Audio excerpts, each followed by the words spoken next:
Kura makiria ma mirioni 1,200,000 nicio cikoragwo gitaru-ini kia Nyanza ya Rugongo iria yumbitwo ni kaunti cia Migori, Kisumu, Siaya na Homa Bay iria kwa ihinda iraya cikoragwo ciri gitugi kia Raila Odinga na kiama giake kia ODM, no nicio munini wa President Ndagitari William Ruto egukorwo agiikiria neti kwa ihinda ria thikũ 3.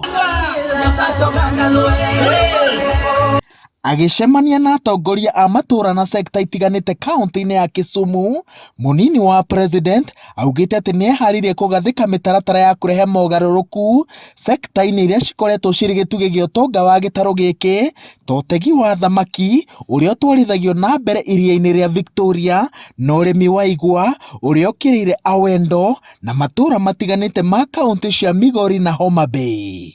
It is our duty to get as many people as possible working and as many people as possible doing business so that we can grow more taxpayers and then be able to lower taxes.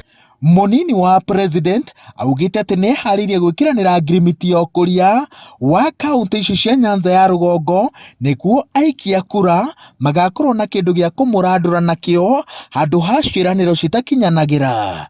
Ruto no arutite mahitia mubango wa kumomorera onjoria nini ibanda ciao uria wiriga gutabanio muciini munene wa Kisumu na itemi ria gukinyaniria mibango itiganite ya uthii wa na mbere.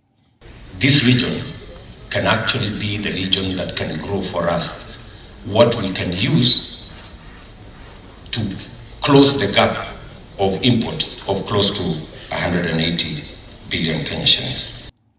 Ruto augite ati gitaru giki gikoretwo gikiagagio na uteti utari na muthingi na thutha wa uhoro kirikaga mwena wa mung'ethaniro na gikaga andu akugitiria mibango ya uthii wa na mbere na ari na mwihoko ati niwe president wa gatano wa bururi wa Kenya arenda aikia akura gitaru-ini giki mambiririe gwibanga thutha wake niguo muthia-ini makagetha mawega ma gukorwo urugari-ini wa thirikari.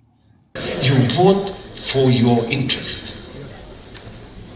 And that's why I am saying tuwache siasa hii ya kelele mingi. Mtu anakuja namna hii alafu anapiga kura mwisho nothing doing.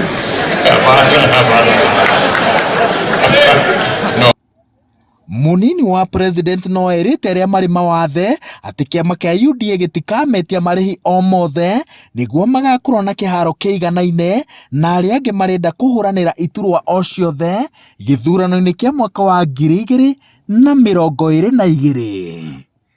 Ngiribotera Inooro TV kuma kaunti-ini ya Kisumu, njitagwo Waweru wa Nyambura.